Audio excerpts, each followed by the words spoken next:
Hey, everybody. Welcome to the Prep Life Podcast. This is your founder and CEO of Glam Girl Bikini, Amy Enger. And today I'm joined by my fabulous co host, Leemarie Hassetter. Hey, Lee, how's it going? Hi, it's great. I'm coming to you from the business center.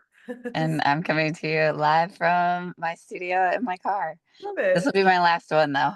Then summer break starts. So we're excited.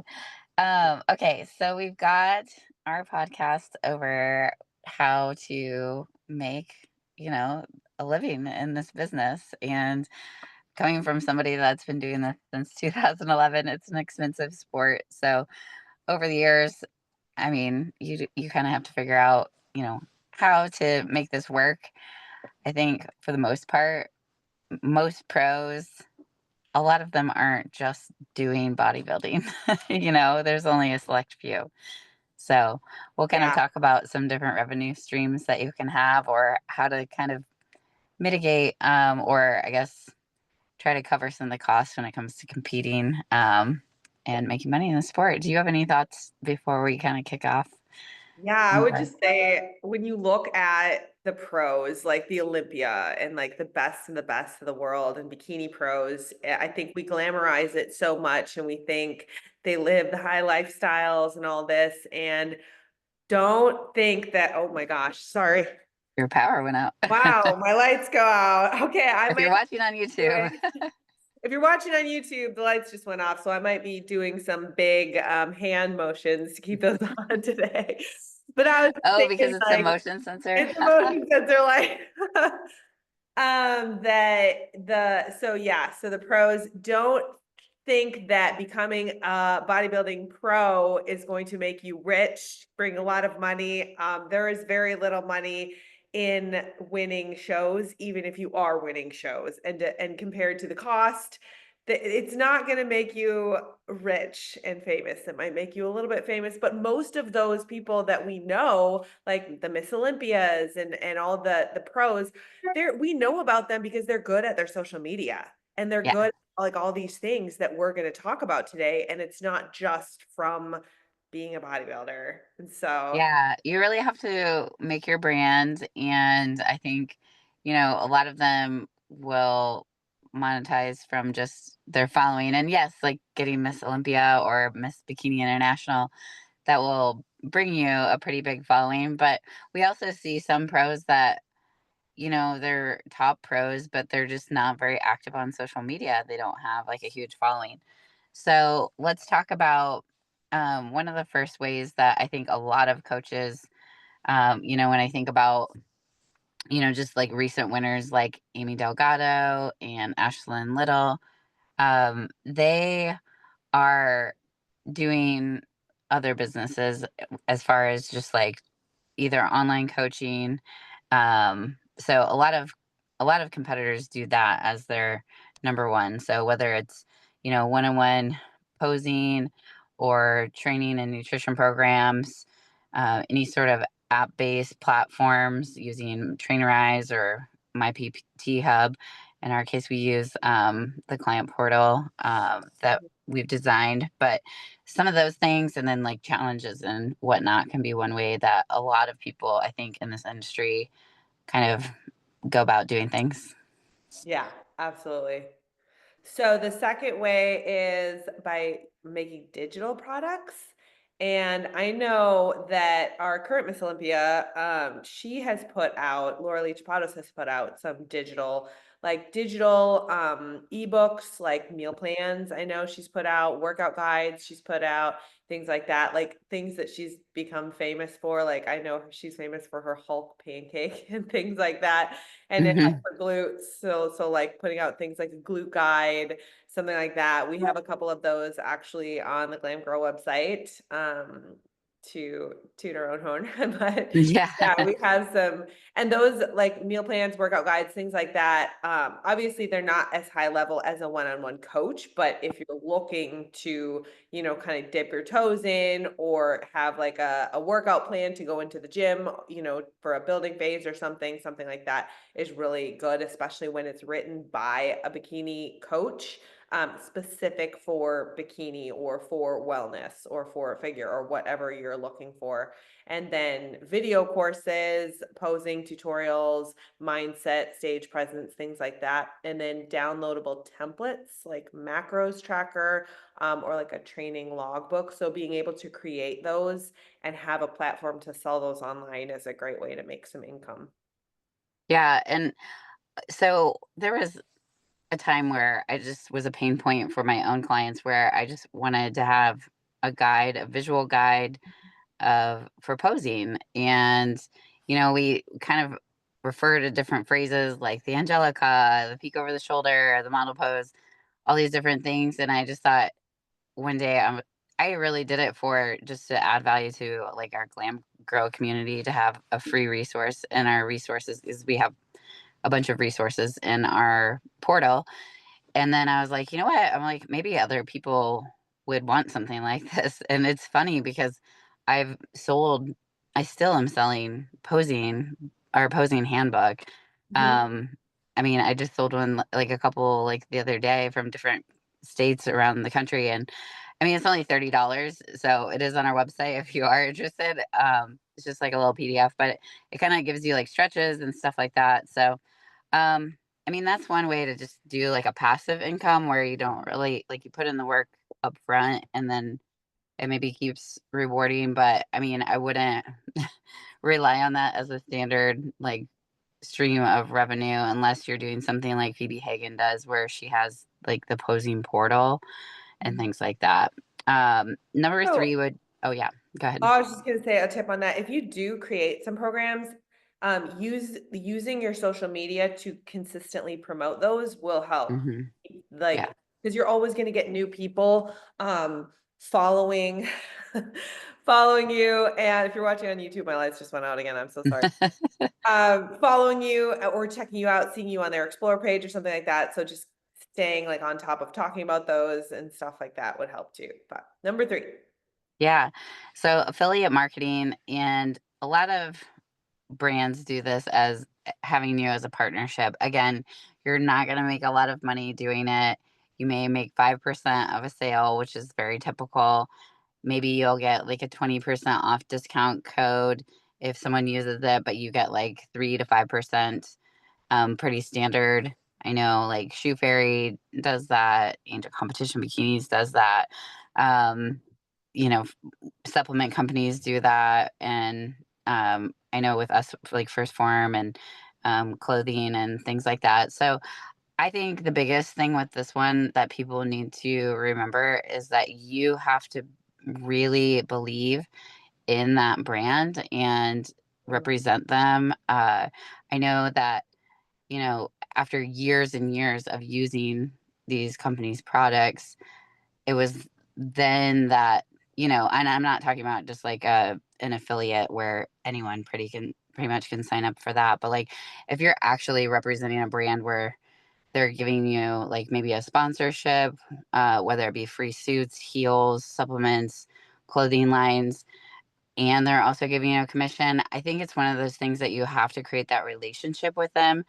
And not only that, but it's so important to believe in the values of that company, to really have used their products 100%. And if you're going to endorse something and put your name behind it, I'm a huge believer in the fact that you have to be the walking product of that first and then make recommendations.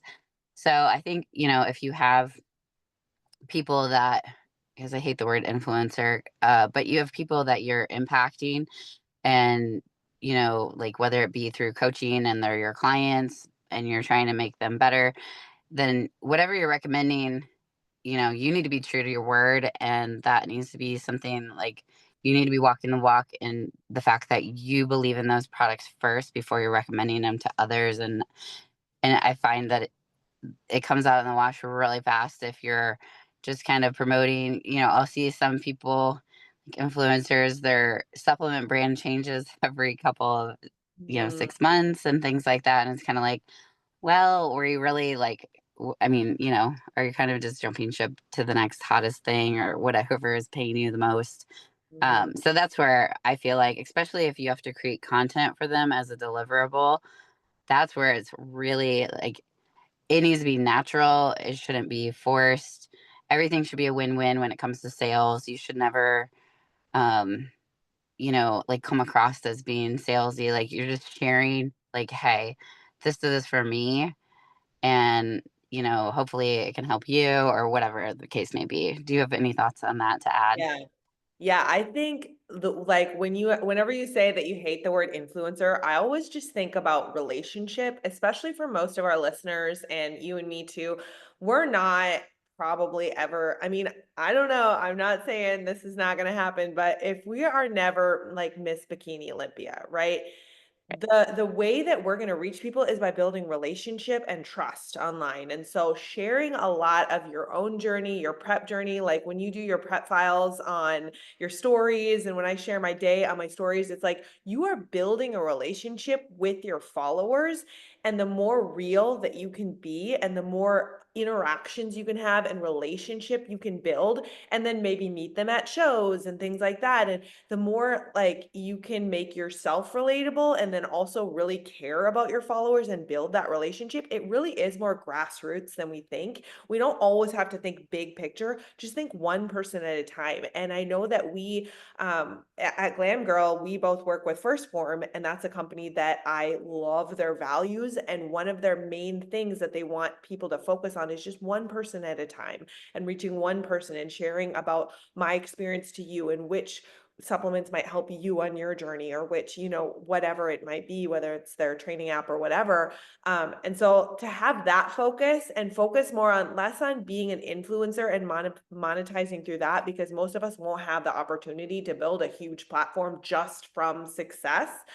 We might have that success, but it will be more helpful if you already have built that platform through relationships and just reaching one person at a time and being super genuine about the products that you put out. Because I mean, I would buy First Form even if um like even if we weren't affiliated with them. I did. I bought First Form for years. Right. I signed up with Glam Girl to be an athlete and have you be my coach. I was already using First Form products, following them, all of that stuff. And so for me, it was just like, of course, I want to promote this. I'm promoting it anyways. And I do that with all the products that I use. But there's just something a little bit like people can tell when you're promoting something because you're paid to promote it. Yes, yes.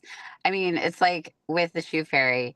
Mhm. I Until I met the Olympian and the cushion that feels like a marshmallow on your foot, like, I've never had a heel that's actually been comfortable on Mhm. stage, and how many times have I done this? And it's like, of course I'm gonna share that with other people because I'm gonna be like, use our code Glam Girl, but Mhm. because it's such a great product, I want you to, like, get a discount on it, and same with, like, Yep. Protan, Protein. I was just gonna say yeah, protein for sure. Best which tan I've ever had. yeah, which our promo code changed for that. It's Glam Girl Bikini now, but like I'll put all the that, promo codes in the description, guys. yeah, yeah. But that one, I mean, just the quality of that tan is just, again, like it's exactly what I would use. I want my athletes to use it because I want them to be the best. Yep. I've talked, I have two athletes competing this weekend actually, and both of them are doing their own tans with Protan. And one of them, it's her second time, and her first show she did it, and she was like, "Of course I'm doing it. It was so easy." The second one, she's never competed before, and I'm like, "It's so easy. You can't mess it up." yeah. And I don't want to throw people under the bus, but it's like there's certain tan companies that might turn you green if you're on your period. And I'm just not a gambler. I don't want that to happen. Yeah. So I'm going to go with a product that is consistent and that is going to put you in the most advantageous spot. So I think Mhm. we're on number 4. Do you want to take that one? I So think I yeah, took we kind 3. of covered this a little bit. So this is about sponsorships and brand deals. So this would be like long-term contracts or paid collaborations with fitness brands, bikini suit designers, health food companies, etc., and then also sponsored posts or appearances. So kind Yeah. of like affiliate marketing, but maybe more official and more long-term with getting a contract and only usually with something like that, they only want you promoting their products. They don't want you, I mean, if you're going to be sponsored by a bikini company, a bikini suit company, you better be only wearing their suits, Mhm. like that's probably included in the company. So just like we were talking, like make sure it's something that you really believe in, that is the quality that you want, that is, the way they run their company agrees with you. And then also, I mean, look over those contracts because especially if you don't have a huge following yet on social media, or if you are not yet a bikini pro, or if you're getting approached by companies or trying to approach companies and you don't have something huge to offer them, like a huge platform or a huge like pro status or something like that, you really want to look at those contracts because they want to get their money's worth too. And so they're not just here to give you free stuff if you're not contributing back to them. So I would say just be very smart about signing up with companies or brand deals, and just make sure you're always looking over those contracts and stuff. Yeah, and so the difference between the affiliate is anyone can sign up for an affiliate. It's so accessible for people to utilize people on social media, and just by giving them a code, it allows them to get their word out so easily. Mhm, Whereas a sponsorship is far different, mhm, where you not only have deliverables, so you need to be somebody that is someone that would be able to recommend to people that, take your advice and things like that. So I think that can look like a lot of different things. I think, coaches are good at that because they have like people that are looking for advice on things. Um, or, a credible source like a Miss Bikini Olympia. So I just think with the sponsorships, just remember it's not a scholarship. There is a difference, and I've heard Savannah talk about this on, interviews because she deals with, the Angel Competition Bikini, sponsored athletes, and she's like, "It is not a scholarship. If it was a scholarship, we'd be, like, giving you free bikinis and things like that, like, it's a partnership, and just mhm. remember that you're gonna have to, like, get them some sales basically, Yep. or, whoever it is that you're affiliated with, you need to it's like a give and take. So just remember that. And then number 5 would be the social media monetization. So revenue from YouTube can be pretty big. If you do like training vlogs, prep diaries, tutorials, those can be, you can get paid for the ads that go through that. And depending on how many subscribers you have, Instagram Reels, TikTok creators, those are huge funds, and then paid subscriber.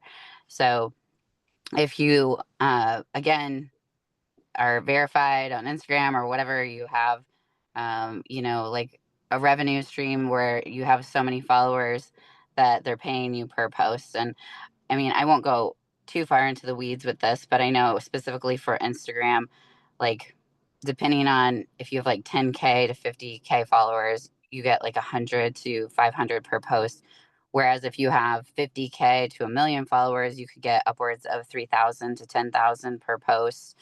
So TikTok is fairly similar.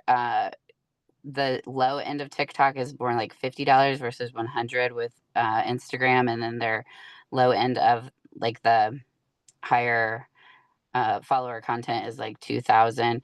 But with ad revenue for YouTube, you can get $3 to $8 over 1,000 views. And if you are upwards of 250K subscribers, you can get anywhere between 5,000 to 25,000 with the video. So I think, you know, that's nothing to sneeze at. So, Oh, um, yeah. yeah, so more power to you, those of you that have capitalized on that. But Mhm, that's probably a big majority of Ashley Kay and I think Laura Lee's mhm. revenue, to be Yeah, honest. yeah. I would But imagine I anyway, love if I were that. a guessing person. But then Yeah, you have coaches like Paul Revella that probably makes a lot too with his YouTube, and yeah, he's a for sure. coach. He's not Miss Bikini Olympia. Exactly. So Yeah, I really do think it goes back to all of these go back to building that relationship and building that platform. Because even like Laura Lee would talk about when she first started training, she worked at a gym and she yeah, would she would work at the gym and then she'd go to school and then she'd come back to the gym for cardio and like while you are working your other job, building up your platform for these things, for like these YouTubes, like you said, like if you have upwards of 250,000, to 1 million subscribers, you're obviously going to get paid more for the same content that you're putting out. So keep putting out the Yeah. content while doing the work of building that relationship too. So, Yeah, being consistent is big, really big in social media, and just yeah, being okay with giving out free content in the beginning. I mean, that's where you have to have a love and a heart for it because people are going to see right through that if you're not real and raw, and you're not you don't want to try to do this to try to make money first. Like you have people that you're trying to reach and help and add value to their life, and that's when this becomes congruent, right? And that's when you get rewarded for that, I feel like. Absolutely, yeah.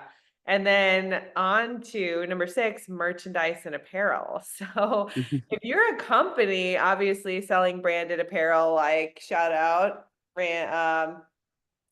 casual product placement. I'm wearing a Glam Girl shirt if you're watching on Instagram, but selling gym wear, posing suits, resistance bands, water bottles, things like that is a way to make money. But also, like if you're even just a competitor, like last week, I think it was last week's, I was wearing a Phoebe Hagen shirt just because I'm a fan and she sold them. I know Laura Lee has cool shirts that she sells too. And so just building that, having something unique about you that your followers know and like turning that into apparel is really cool.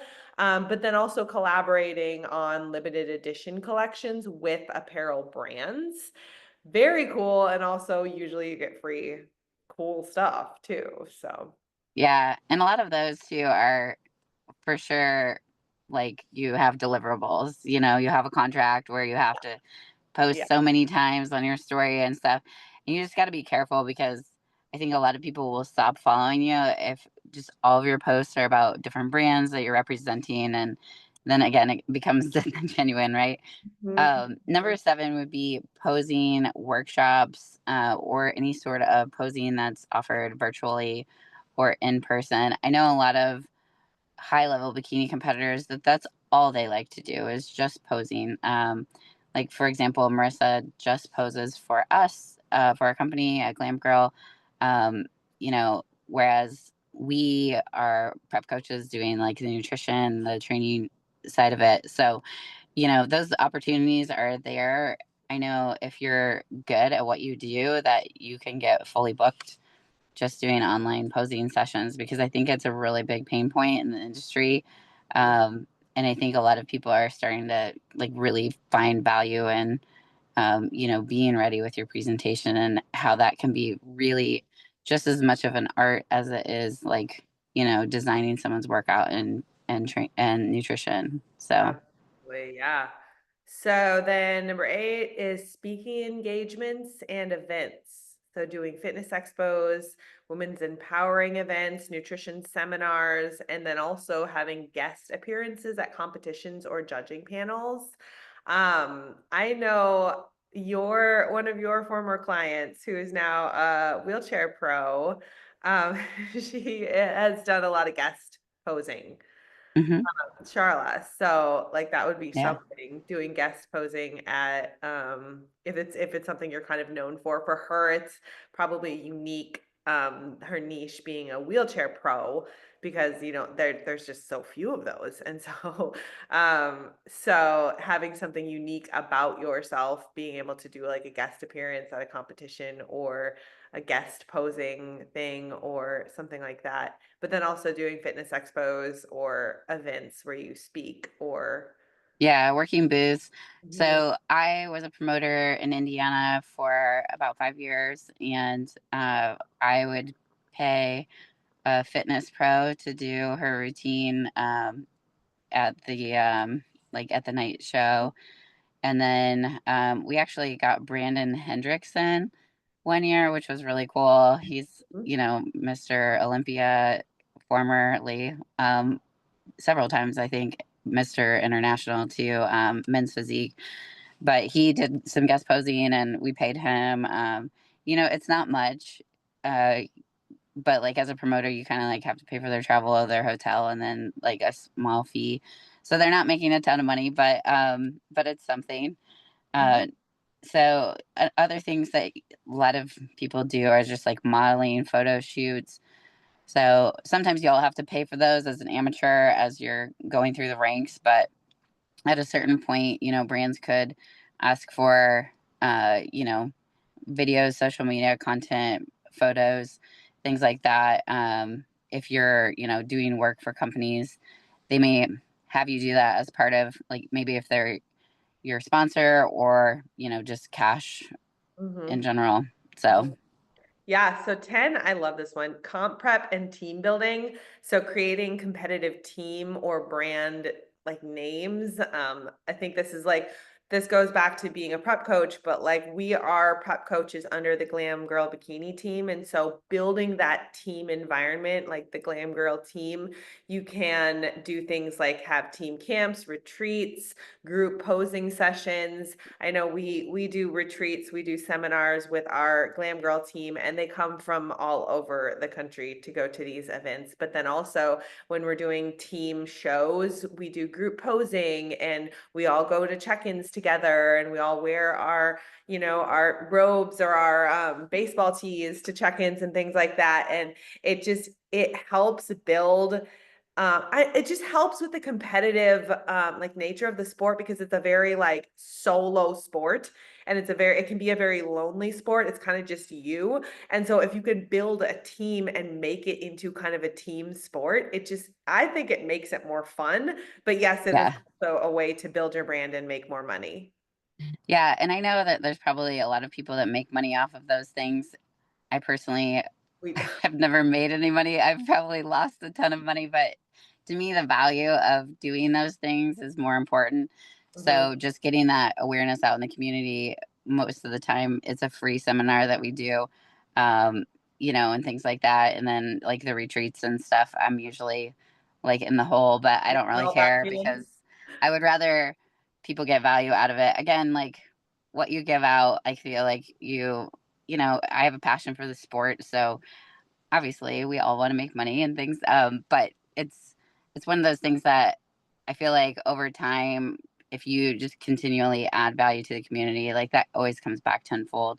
Um, I think so that's a good point kind of for this whole episode too, because we are talking about something that we are very passionate about, and we are willing to go above and beyond and invest in.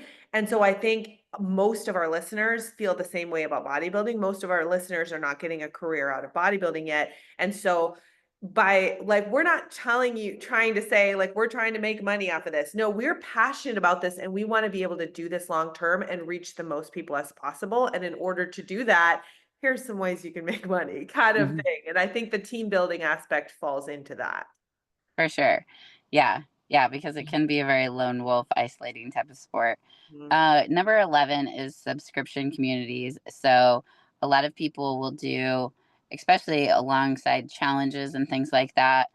Maybe they offer like a coaching group, like a group on Facebook, Mhm. in WhatsApp. We do group me sometimes, but basically just, having that group support again on an online platform, giving like members exclusive content, support.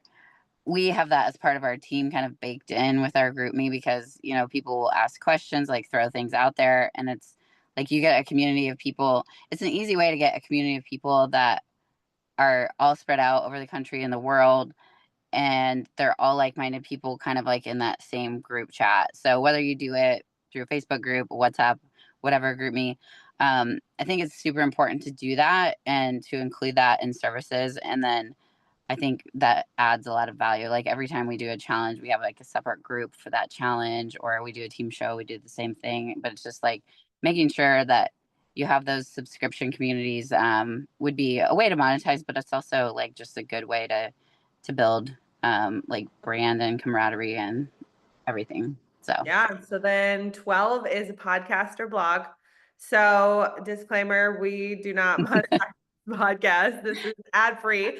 But you can get sponsorships, you can do ads on your podcast or have membership content. I know some podcasts will give out like extra episodes that are members only, and so then it's Hmm. a small monthly subscription or whatever. So doing things like that, but then also using it to drive traffic to your coaching or your digital products. So using a podcast or a blog to to do that, to invest in selling your other products and services would be good.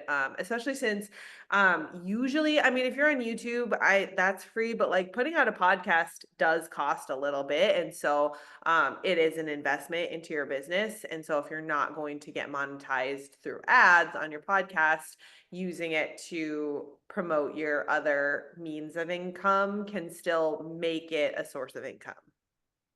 Yeah, and I think again, this we're we're kind of like we're on that side of things where some of these things are just like supplemental to like our main gig, but it's just like we like to provide value. Again, I found myself as a coach like answering the same questions over and over again. And so that's one of the reasons why I started the podcast is just like I wanted to be able to, even if it was just like my like couple of clients when I was first starting out, I wanted to kind of like give out a message of like different phases of prep and things like that. And then people could go back and play them, or I could reference people like if they had a question, like here's a deep dive into this.